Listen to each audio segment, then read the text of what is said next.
On Mountain News this morning, a Kentucky police department is trying to raise more awareness of fentanyl and the lasting effect it has in the community. And Eastern Kentucky is doing its best to fight 3 respiratory illnesses at one time. Dedicated to Eastern and Southern Kentucky, this is WYMT Mountain News this morning. Good morning, I'm Olivia Calfee. The time is 6:30 on Wednesday, February 21st. Now let's check in with meteorologist Tim Drawbridge for a look at your forecast this morning. Good morning, Olivia, and good morning, everyone. Beautiful start to the day again as Venus is rising above our hillside. Yes, the planet Venus, as you can see, just to our second line there on the banner. 30 degrees outside our door here at WYMT. Another beauty today. Got a shower threat as we head through tomorrow. It's not a washout. Could be a couple of showers or sprinkles early in the day. Otherwise, the main threat's mid to late afternoon into tomorrow night. And then we got some cold stuff coming into play heading into the first half of the weekend. Temps this morning, mid-upper 20s, lower 30s for a lot of us, minus Jackson coming in at 39, Pikeville at 38. Cloud cover-wise, nothing to speak of, close to home. Our clouds will be coming in from the northwest as we go through this afternoon. Until then, it's bright and beautiful with a forecast high this afternoon into the lower 60s. More about your First Alert 7-day forecast in a few moments. Olivia? Thank you, Tim. A Central Kentucky Sheriff's Department is sounding the alarm on fentanyl overdoses. The Madison County Sheriff says within 5 years they have seized enough fentanyl to kill around 2 million people. Sheriff Tony Terry says that only amounts to about 8 pounds of the drug. Recovery advocates and law enforcement say the majority of fentanyl overdoses are accidental. The drug users don't know sometimes that they're getting that. And that's the unfortunate part, is whenever they put that into their body, they don't survive. We as a community need to get better to help people get in recovery and help people be more aware of the dangers of fentanyl. The best advice is to avoid illegal drugs altogether. Phil Pendleton, WYMT. Madison County deputy sheriffs say 2 milligrams of fentanyl, about the size of a pencil lead, is enough to be a lethal dose. We learned some new information yesterday about an officer-involved shooting earlier this month. Kentucky State Police say 31-year-old Dylan Sutherland is facing 4 counts of attempted murder of a police officer. Troopers say Sutherland led London police officers and Laurel County Sheriff's deputies on a car chase, during which they say he fired a gun out of the window at the officers. The chase ended when Sutherland's car eventually crashed. Police say he then fired the gun at police again, but this time they began firing back. Troopers say Sutherland was eventually arrested and given first aid. He was taken to the University of Kentucky Hospital. He is now at the Laurel County Correctional Center. A Pike County man is facing several charges after police say he threatened to harm his wife and first responders.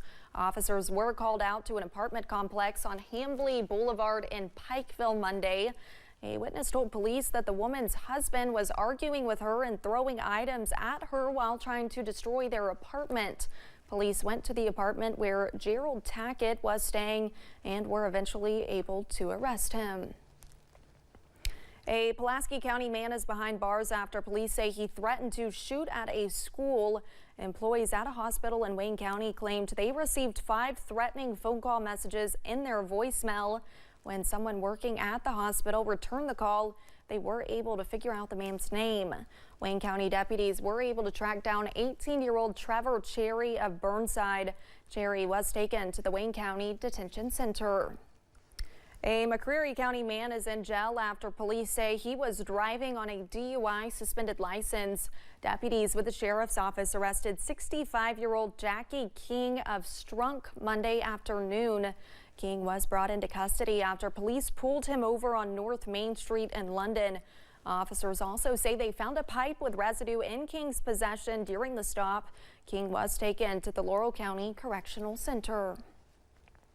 Kenneth DeHart appeared in an East Tennessee courtroom Tuesday morning for a preliminary hearing. He is charged with the murder of Blount County Deputy Greg McCowan. DeHart was at the center of an almost 5-day manhunt before being arrested in East Knoxville. The preliminary hearing ended with the judge turning the case over to the Blount County grand jury. Several communities are battling the spread of respiratory illnesses. Director of Infectious Disease at Appalachian Regional Healthcare and Mountain Comprehensive Health Corporation, Dr. Ferris Cotter, says they are battling 3 viruses at once, including COVID-19. Cotter says they do, however, have better technology to diagnose the virus. We have good testing. We have the home test, which is available to everybody.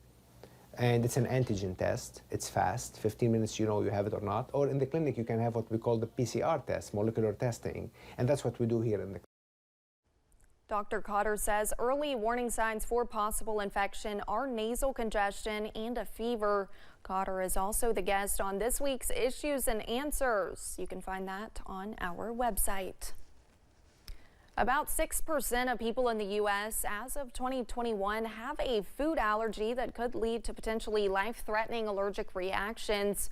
Now, a drug used for asthma may increase patients' tolerance to those life-threatening allergens.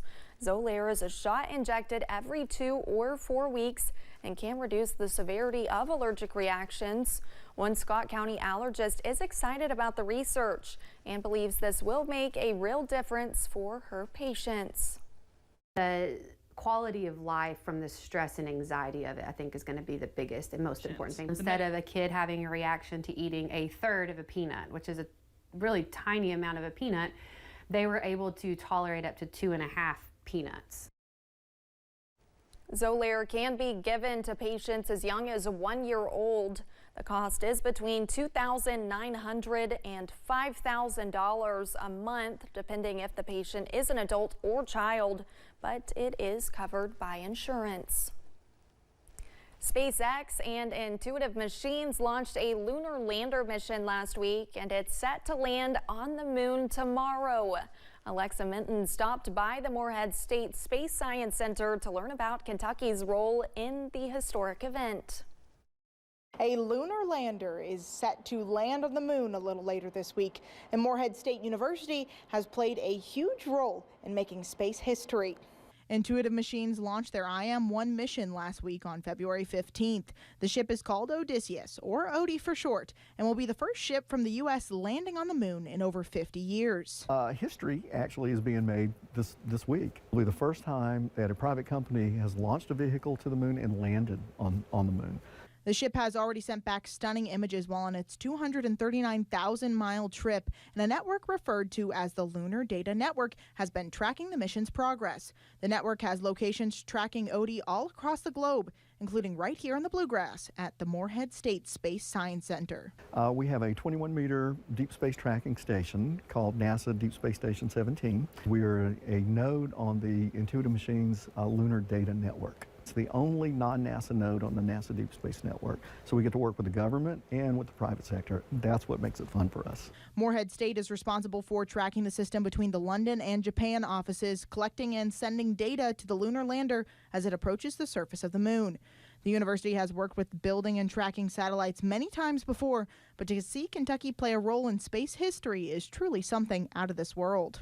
Kentucky's been intimately involved since the very beginning. In fact, we were one of the very first nodes on the Lunar Data Network. So, you know, Kentucky has an integral role in the return to the moon, and we couldn't be prouder of it. In Morehead, shooting for the moon, Alexa Minton, WKYT. The Space Science Center is hosting a landing watch party that is open to the public Thursday evening. You can view the images of the moon as the lander touches base from the center's planetarium. The event will begin at 4 p.m. and the projected landing period is 5:49 p.m.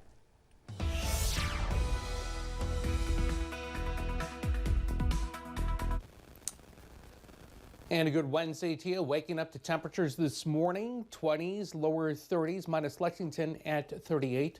Pikeville at 38. We're doing 39 right now. At Jackson, not much going on locally. Got to go to the north and west to find the closest of cloud cover. Strike that. The closest of cloud cover is actually from Cincinnati northbound, but this is the cloud cover we're going to be tracking as we head for the afternoon. Until then, it's bright and beautiful. Getting back into the mid-50s by the lunch hour, and again, the cloud cover really doesn't come into play until we head into the middle and the latter half of this afternoon. Highs today, lower 60s. Highs heading for the weekend, not as warm as the lower 60s. We'll detail that with the First Alert 7-day forecast coming up in just a few moments. Olivia? Thanks, Tim, and thank you for joining us. The time is now 6:40. Still to come on Mountain News this morning. Trailing Trump just days before the South Carolina primary. Nikki Haley says she's not dropping out.